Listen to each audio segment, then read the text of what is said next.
Hello everyone, my name's Juanita and I have come here, as you can see, because of the state of our women's rights in Victoria, thanks to the Labor government, the Greens, Liberal, Animal Justice, Daniel Andrews, because you brought in self-ID legislation, a fully intact male can say, I'm a woman today, and undress in female change rooms in front of women and children. And yet, he can't expose himself to a child in the park. That's called flashing and indecent exposure.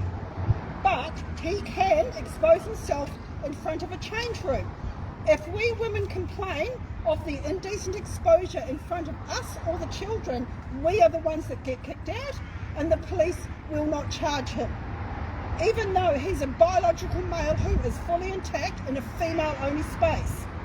Where are the safeguards for women and children? Daniel Andrews, why don't we deserve women's sex-based rights? We females are 51% of the population. Labor, Greens, Liberal and the Animal Justice parties don't believe we deserve sex-based rights.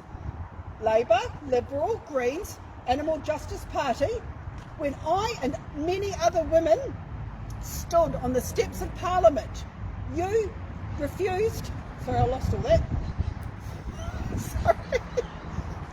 Labor, Liberal, Greens, Animal Justice Party, when I and many other women stood on the steps of Parliament to speak about the need for our sex-based rights to safety, dignity and privacy, you all condemned us. Daniel Andrews, you called us despicable human beings, you called us bigots and even Nazis. We all know, just for the record, that Nazis hate women's rights. Come on.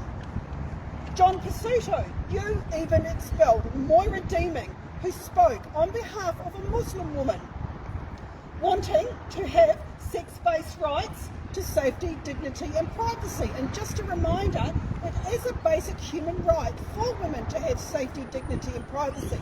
But because of self-ID legislation, that has been taken away from us.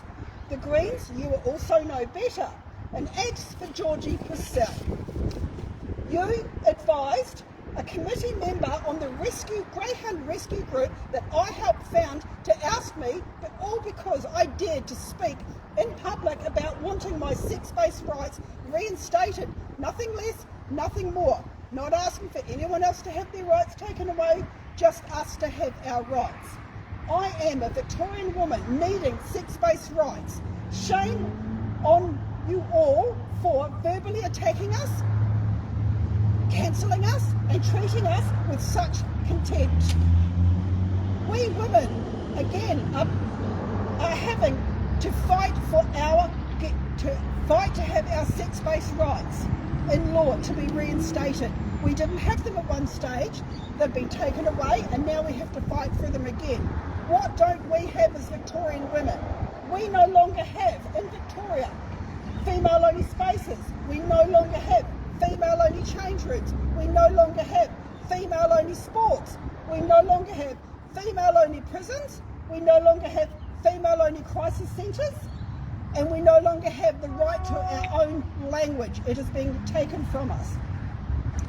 Daniel Andrews, when you sat down to work out the self-ID legislation, you only had the TQA+++ community sitting at the table.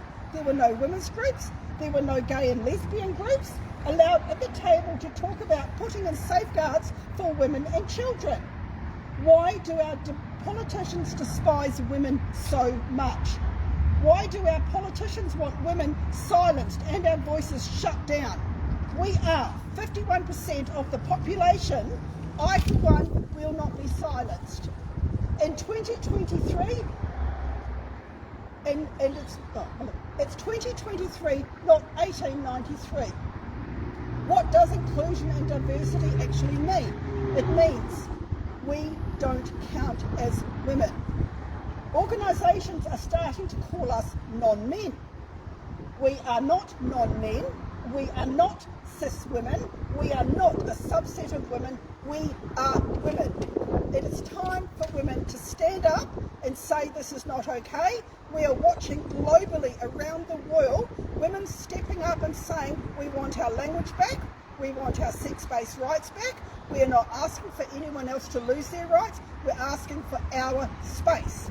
We've just seen on Twitter today schoolgirls filming while their teacher is attacking them for believing in biological reality, and it is not okay. I'm proud to see these young girls, young teenage girls, standing up for their rights, and parents are starting to wake up to what's happening in their schools when teachers, some teachers, not all teachers.